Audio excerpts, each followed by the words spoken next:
নমস্কার, আপনাদের সাথে আজকের নিউজ রিপোর্টে আমি ঈশিতা। আপনারা দেখছেন ইন্ডিয়া নিউজ টিভি। এসেছি আজকের বিশেষ খবর। চোখ রাখবো সংবাদ শিরোনামে। বছরের পরে দিল্লি জয় বিজেপির, যে 10টি কারণে সহজ জয় গেরুয়া শিবিরের। বিস্তারিত জানবো পরের খবরে। পরাজিত কেজরি সিসোদিয়া, মানুষের রায় মেনে বিজেপিকে অভিনন্দন আপ প্রধানের। নতুন প্রজন্ম দিল্লিতে বিজেপির সুশাসন দেখবে, প্রতিশ্রুতি প্রধানমন্ত্রী নরেন্দ্র মোদীর। মদ টাকায় ভেসে যাওয়াতে পরাজয়, দিল্লি হারে কেজরিকে দুষলেন আন্না হাজরে। অনুব্রত 36টি ব্যাংক অ্যাকাউন্ট থেকে প্রায় 26 কোটি টাকা বাজেয়াপ্ত করল ইডি। জানতে চোখ রাখবো আজকের প্রথম খবরের দিকে। 27 বছর পরে দিল্লিতে ক্ষমতায় ফিরছে বিজেপি। রাজ্য থেকে কেন্দ্র, গেরুয়া শিবিরের নেতার বিধানসভা নির্বাচনের ফলাফলে দলের পারফরমেন্সে উচ্ছ্বসিত। বিজেপি ঝড়ের কার্যত উড়ে এসেছে আম আদমি পার্টি আপ। এমনকি খোদ আম আদমি পার্টি আপের প্রধান অরবিন্দ কেজরিওয়াল নয়া দিল্লি বিধানসভা আসন থেকে নির্বাচনে হেরে গিয়েছেন। একই সঙ্গে দলের একাধিক তবর নেতা যেমন মনীষ সিসোদিয়া, সত্যেন্দ্র জৈন, সৌরভ ভারদ্বাজ হেরে গিয়েছেন। এমন পরিস্থিতিতে বিজেপি জয়ের ক্ষেত্রেও একাধিক দিক উঠে এসেছে। রাজনৈতিক বিশ্লেষণে অজয় পাণ্ড্য বলেছেন, শাসক বিরোধী হওয়ায় ছিল, পাশাপাশি জনগণ এবার আম আদমি পার্টির বিনামূল্যের স্কিমগুলিতে বিশ্বাস করেননি। দিল্লির মানুষ যেভাবে বিজেপির ইস্তেহারে আস্থা রেখে তাকে ভোট দিয়েছে, তাতে 27 বছর পরে দিল্লিতে বিজেপির সরকার গঠনের পথ প্রশস্ত হয়েছে। যে আক্রমণ তত্ত্বভঙ্গিতে বিজেপি জয় স্থির করেছে, তাতে প্রধানমন্ত্রী নরেন্দ্র মোদীর ফ্যাক্টরের ভূমিকায় সবচেয়ে বেশি গুরুত্বপূর্ণ বলেই বিবেচিত হতে পারে। নয়াদিল্লি বিধানসভা আসন থেকে অরবিন্দ কেজরিওয়ালকে পরাজিত করা বিজেপি প্রার্থী পরবেশ সিংহ বর্মা জয়ের বিষয়ে তার বোন মনীষা ইটিভি ভারতকে বলেন, ভাইয়ের আবেগ আছে, যার ফলস্বরূপ তিনি দিল্লির জনগণের বিশ্বাস জয় করতে সফল হয়েছেন। মুখ্যমন্ত্রী পদে বিষয়ে মনীষা আরও বলেছেন, দলের শীর্ষ নেতারা এই বিষয়ে সিদ্ধান্ত নেবেন।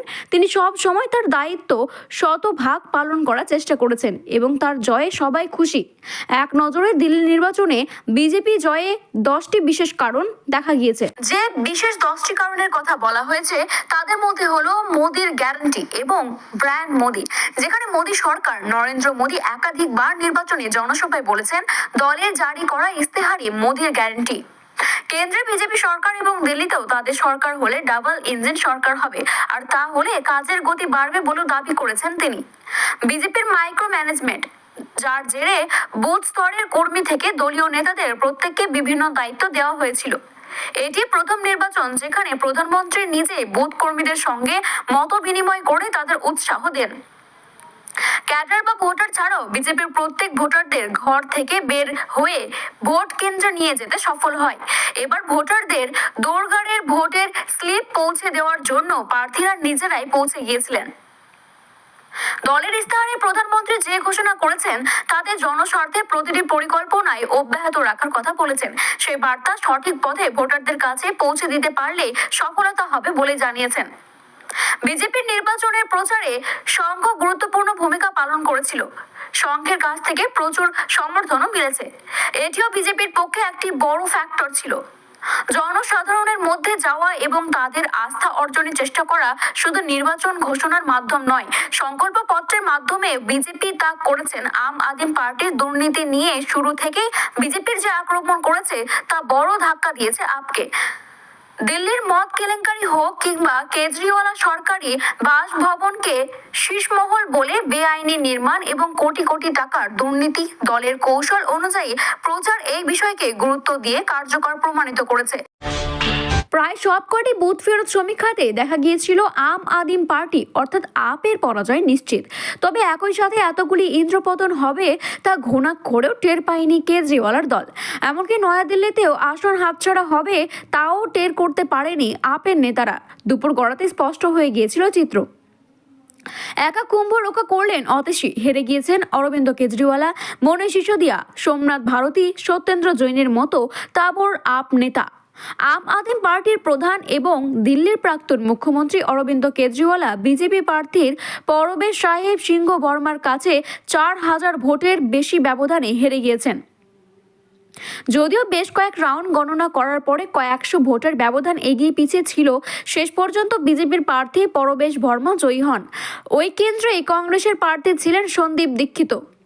দিল্লির প্রাক্তন মুখ্যমন্ত্রী শীলা দীক্ষিতের ছেলে সন্দীপ গণনার শেষে তৃতীয় স্থানে রয়েছে।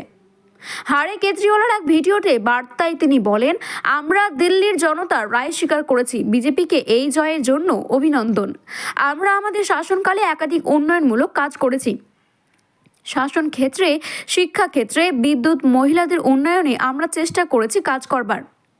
আমরা এখনই সরকারে থাকার জন্য রাজনৈতিক করি না, আমরা মানুষের সেবায় নিয়োজিত রয়েছি। এবার আমরা ভালো বিরোধী দায়িত্ব পালন করব। আমাদের কর্মী সমর্থকের কাছেও আমি কৃতজ্ঞ। বিজেপি জয়ে মানুষের মনে উৎসাহ দেখতে পাচ্ছেন তিনি। আপদ দূর হয়ে স্বস্তি পেয়েছে দিল্লিবাসী। এবার বিংশ শতাব্দী প্রজন্ম দিল্লিতে বিজেপির সুশাসন দেখবে বলে প্রধানমন্ত্রী নরেন্দ্র মোদীর বক্তব্য। যমুনা মায়ের জয় ধ্বনি দিয়ে বক্তৃতা দিতে শুরু করলেন তিনি। 27 বছর পরে দিল্লি দখল করেছে ভারতীয় জনতা পার্টি। 70টি কেন্দ্রের মধ্যে বিজেপি জয়ী হয়েছে 48টিতে। আপের ঝুলিতে 1/3 চেয়ে একটি কম, অর্থাৎ 22টি আসন, এবং কংগ্রেসে এই নিয়ে তৃতীয়বার কোনো আসনই পায়নি। বসন্তে দীপাবলি পালন চলছে গেরুয়া শিবিরের। রাজধানীতে বিপুল জয়ের পরে শনিবার সন্ধ্যায় বিজেপির সদর কার্যালয়ে পৌঁছে প্রধানমন্ত্রী নরেন্দ্র মোদী, কেন্দ্রীয় স্বরাষ্ট্রমন্ত্রী অমিত শাহ, বিজেপির সভাপতি জেপি নড্ডা। বিজেপির এই 3 শীর্ষ নেতা আজ এই জয়ের জন্য দিল্লিবাসীকে ধন্যবাদ জানিয়েছেন। দিল্লিকে একটি আধুনিক শহর হিসেবে গড়ে তোলার প্রতিশ্রুতি দিয়েছেন প্রধানমন্ত্রী। বিহার, অন্ধ্রপ্রদেশ উদাহরণে টেনে দিল্লিবাসীকে আশ্বস্ত করলেন মোদী। এনডিএ মানে সুশাসনের গ্যারান্টি। তিনি বললেন, আজকের এই ফলাফল প্রমাণ করে দিচ্ছে যে বিজেপির ডাবল ইঞ্জিন সরকারের প্রতি দেশবাসীর ভরসা কতটা। কংগ্রেসের জামানায় যে দুর্নীতির বিরুদ্ধে অনশন লড়াইয়ে সামিল হয়েছিলেন অরবিন্দ কেজরিওয়ালা, সেই নীতি থেকে দূরে সরে গিয়েছিলেন তিনি। তার ফলে এমন পরাজয়। মদ বিক্রির দোকান দেওয়া এবং সেখান থেকে আসা বিপুল পরিমাণে অর্থে ভেসে গিয়েছিলেন তিনি। জানালেন, একসময় আন্দোলনের সঙ্গী আন্না হাজরে তার কথাই শোনেননি কেজরিওয়ালা। অপেক্ষা ঝরে প্রবল প্রবীণ সমাজকর্মীর গলায়।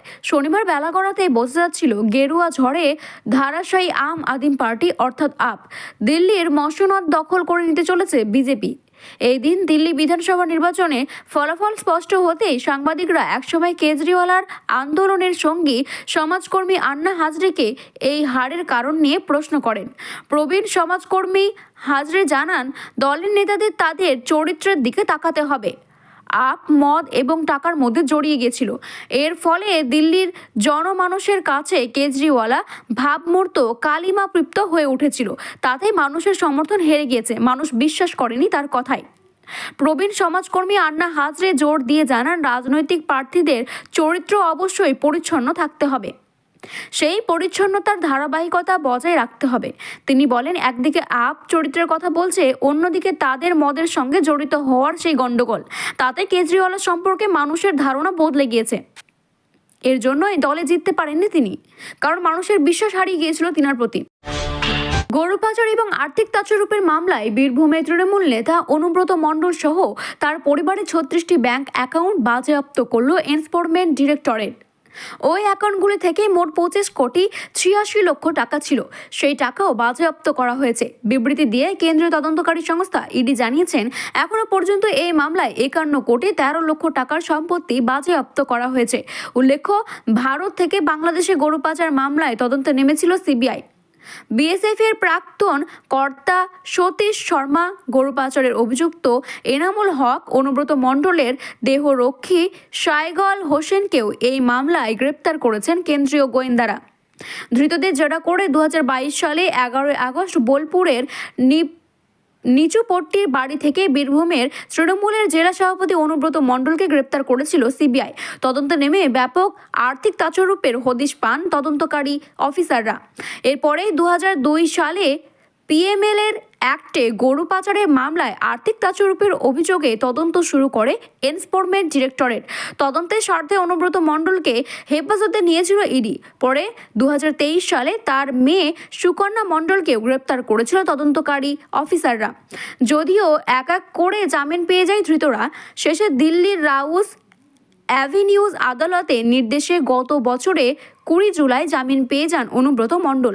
তবে এই মামলায় ইতিমধ্যে অনুব্রত মণ্ডলের বিপুল পরিমাণ সম্পত্তি বাজেয়াপ্ত করল ইডি সূত্রে খবর, যদিও তদন্তে অনুব্রত মণ্ডল মোট 48,06,00,000 টাকার তাচ্ছরূপের নথি পেয়েছেন কেন্দ্রীয় গোয়েন্দা দল। শুধুমাত্র অনুব্রত মণ্ডলই নয়, তার পরিবারের লোকজনেরাও এর সঙ্গে জড়িত এবং তাদের আর্থিক জিনিসও বাজেয়াপ্ত করা হয়েছে, যার মধ্যে আছে মেয়ে সুকন্যা মণ্ডলের সম্পত্তি।